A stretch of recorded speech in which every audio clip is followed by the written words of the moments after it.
Aujourd'hui, on va encore blèche un régime qui refait parler de lui, mais dont je n'ai jamais parlé sur cette chaîne. C'était peut-être pas plus mal, mais comme je veux éviter qu'une bonne partie de la population, parce que c'est vrai qu'il y a une bonne partie de la population qui me suit maintenant, tombe dans ce piège, il est temps de le démystifier. Le régime Hollywood. C'est parti.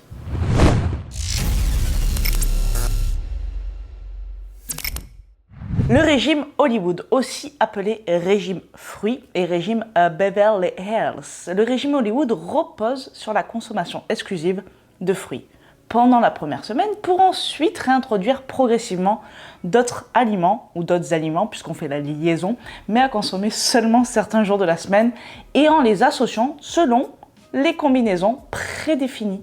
Il dure un peu plus d'un mois, la perte de poids est favorisée par la consommation importante de fibres et par un faible, extrêmement faible apport énergétique. Ce régime a été pensé par la merveilleuse, je plaisante, Judy Mazel dans les années 80. Donc ça date quand même les gars, mais ça revient. Cette américaine basée à Hollywood publie son livre The Beverly Hills Diet ou Beverly Hills Diet, voilà pour les Français, en 1981, dans lequel elle détaille sa méthode qui lui aurait permis de perdre environ 32 kilos, rien que ça. Le livre devient un best-seller, bien évidemment, et toutes les stars hollywoodiennes testent ce régime de motherfucker bitch. Elle part du constat que la prise de poids n'est pas liée aux aliments que l'on mange, ni aux quantités, mais au moment où on les mange et aux associations que l'on fait dans l'assiette. Comme tu le sais, tout ce qui vient d'être dit dans cette phrase, ce sont des bullshit que nous avons démystifiés ensemble depuis un moment sur cette chaîne. Premièrement, la quantité va compter, hein. Bien évidemment que la qualité compte, mais la quantité compte puisque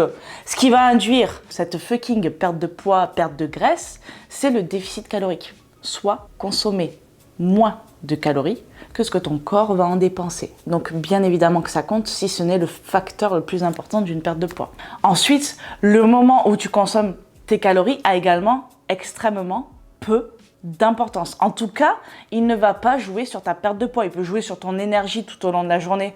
Et dans ce cas-là, chaque être humain est différent et doit apprendre à se connaître, mais en aucun cas cela va induire une perte de poids plus importante de manger certains aliments à certaines heures ou pas. Voilà, c'est faux. Ensuite, concernant l'association des aliments, c'est pareil, c'est quelque chose qui ne va pas jouer sur la balance. Voilà, encore une fois, chaque être humain est différent. Certaines personnes qui vont associer certains groupes d'aliments peuvent avoir des problèmes de digestion par exemple, mais ça ne les empêchera pas de perdre du poids. Ça, c'est encore une belle connerie. Je l'ai dit doucement parce que c'est un gros mot, c'est pas bien. Voilà, c'est pas bien. Mais c'est pas bien. Ce régime va se composer de plusieurs étapes et on va voir la dangerosité de celui-ci. La première semaine, la première phase va consister à ne manger que des fruits pendant 7 à 10 jours. Par contre, c'est à volonté. Hein. Et de préférence, des fruits dits brûle-graisse, ça j'adore. Comme l'ananas, le melon, la pomme, la pastèque ou encore le pamplemousse.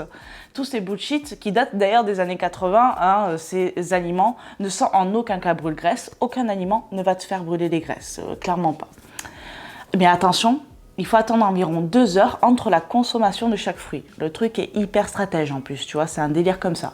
Afin que chacun d'eux soit bien assimilé par l'organisme. 1. Aliment brûle-graisse, ça n'existe pas. 2. Digestion en 2 heures. Parfois, certaines personnes ont besoin de plus, parfois, certaines personnes ont besoin de moins.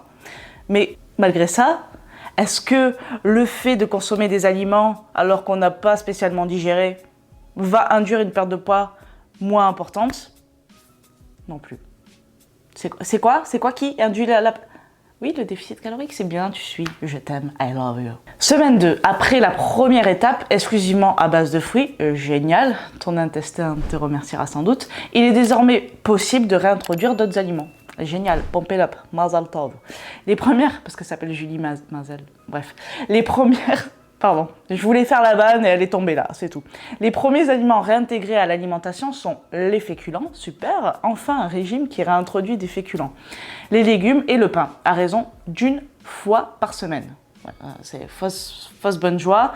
Et par contre, les protéines, ça vous dit quelque chose? Non? Hein? Délire comme ça?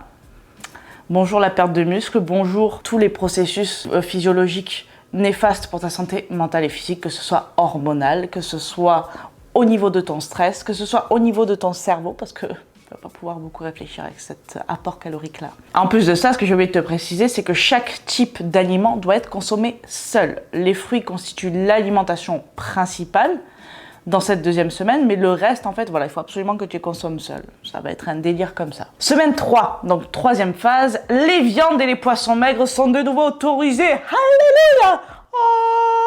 Alléluia! Mais toujours consommés séparément. Voilà, fausse bonne joie.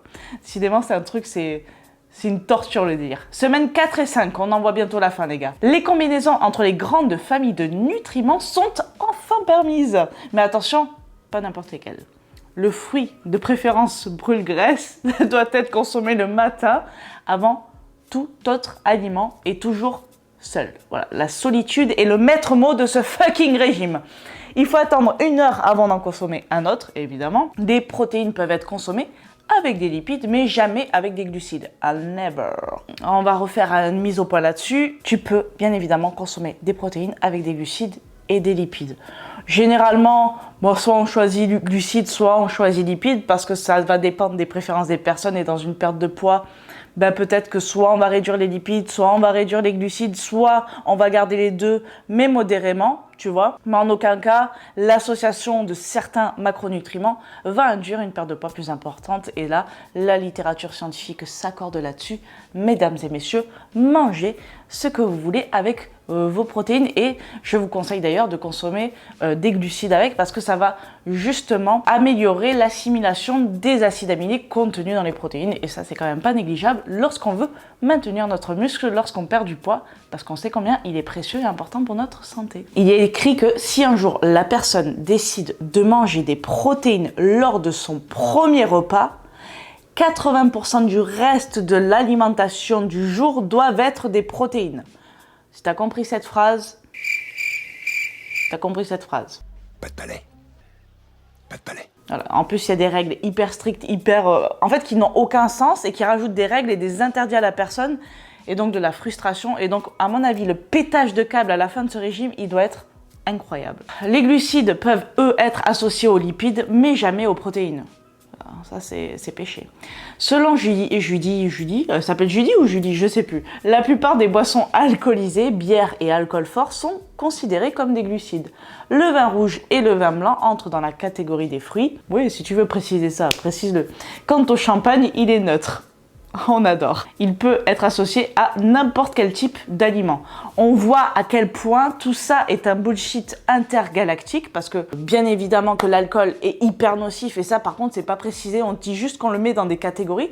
Donc on fait genre, oh super, l'alcool est toléré, donc les gens se disent génial, un régime avec l'alcool qui est toléré, mais en aucun cas on met en garde sur le fait que l'alcool c'est quand même les pires des calories, parce que l'effet nocif que ça va avoir sur notre corps et sur notre santé est énorme. Bien évidemment que vous pouvez en consommer, mais toujours avec modération. Mais là, on est en train de te dire qu'on t'interdit des trucs qui peuvent être sains pour ta santé, mais en revanche, on va foutre l'alcool dans certaines catégories d'aliments. Moi, ça me rend dingue. Je sais pas toi, mais moi, ça me rend dingue. Dis-moi dans les commentaires si ça te rend dingue. Semaine 6. On garde les habitudes acquises, qui sont merveilleuses, durant les phases précédentes, à savoir des fruits le matin, et les associations d'aliments imposées pour les repas suivants. Nouveauté, un repas complet est autorisé 1 fois par jour. On dirait qu'on est en prison, les gars. La prison de la nutrition. Peu importe les associations d'aliments et les quantités. Il y a un repas, c'est wouh, open bar. Ok. Il est ajouté qu'il n'y a pas de limite de quantité dans le régime Hollywood. Donc là, encore plus dans le bullshit total, parce que certaines personnes peuvent suivre à la lettre tout ça, mais consommer des quantités excessives de fruits, même si c'est l'ananas, même si c'est ce que tu veux, et donc se retrouver quand même en surplus calorique et ne pas perdre de poids.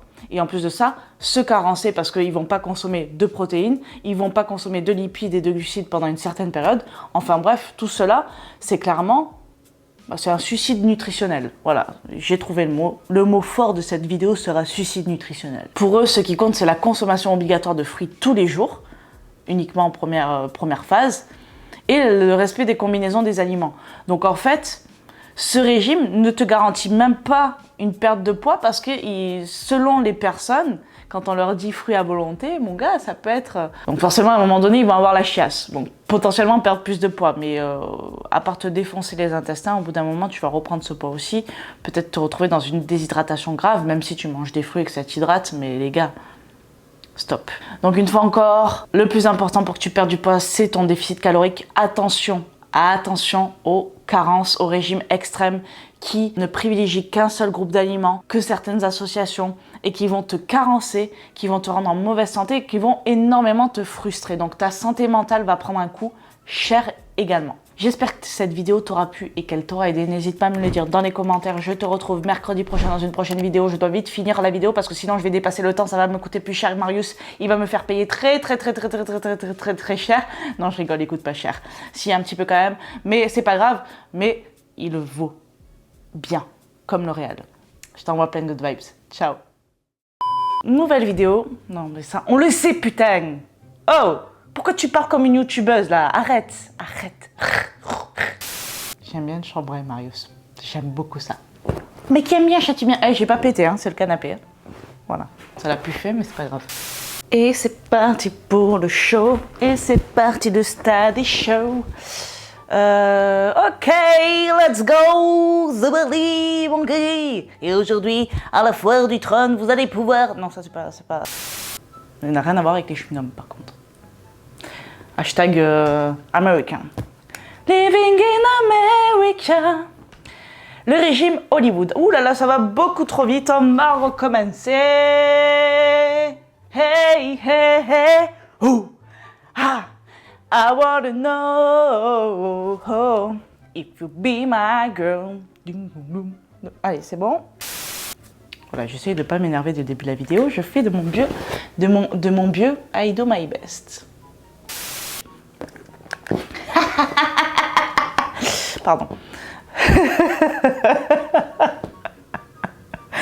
En fait, avant, j'avais pas de monteur, je me disais, je fais vraiment des trucs chelous. Mais maintenant que je les fais quand même, bref. Ah, je vais arrêter de faire ça maintenant, stop. On dirait vraiment une schizophrène. Et après, c'était quoi? Le moment, la quantité. Oh putain. Ah oui.